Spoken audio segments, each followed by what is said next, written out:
समावर्तन अर्थात उपदेश संस्कार से क्या अभिप्राय है।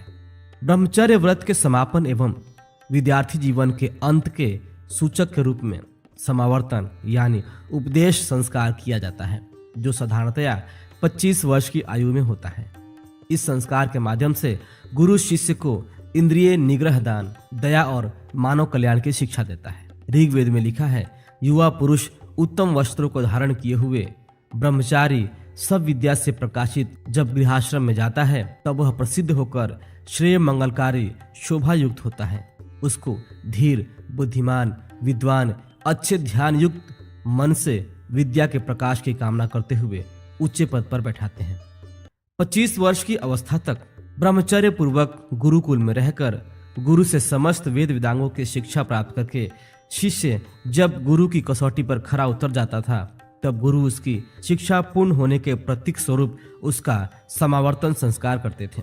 यह संस्कार एक या अनेक शिष्यों का एक साथ भी होता था।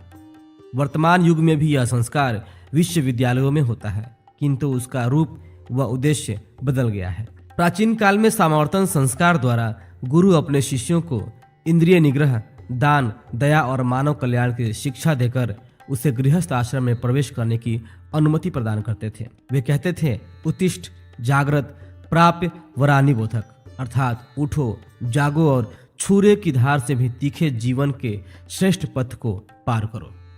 अथर्ववेद में कहा गया है कि ब्रह्मचारी समस्त धातुओं को धारण कर समुद्र के समान ज्ञान में गंभीर सलील जीवनधार प्रभु के आनंद रस में विभोर होकर तपस्वी होता है। वह स्नातक होकर नम्र, शक्तिमान और पिंगल दीप्तिमान बनकर पृथ्वी पर सुशोभित होता है। इस समावर्तन संस्कार के संबंध में कथा प्रचलित है। एक बार देवता, मनुष्य और असुर तीनों ही ब्रह्मा जी के पास ब्रह्मचर्य पूर्वक विद्याध्ययन करने लगे। कुछ काल बीत जाने पर उन्होंने ब्रह्मा जी से उपदेश ग्रहण करने की इच्छा व्यक्त की। सबसे पहले देवताओं ने कहा, प्रभु हमें उपदेश दीजिए। प्रजापति ने एक ही अक्षर कह दिया, द। इस पर देवताओं ने कहा, हम समझ गए। हमारे स्वर्गादि लोकों में भोगों की ही भरमार है, उनमें लिप्त होकर हम अंत में स्वर्ग से गिर जाते हैं। अतएव आप हमें द से दमन अर्थात इंद्रिय संयम का उपदेश कर रहे हैं। तब प्रजापति ब्रह्मा ने कहा, ठीक है, तुम समझ गए। फिर मनुष्यों को भी द अक्षर दिया गया, तो उन्होंने कहा, हमें द से दान करने का उपदेश दिया है, क्योंकि हम लोग जीवन भर संग्रह करने की ही लिप्सा में लगे रहते हैं। अतएव हमारा दान में ही कल्याण है। प्रजापति इस जवाब से संतुष्ट हुए।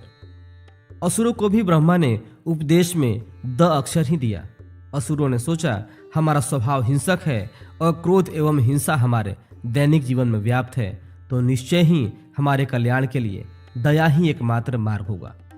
दया से ही हम इन दुष्कर्मों को छोड़कर पाप से मुक्त हो सकते हैं।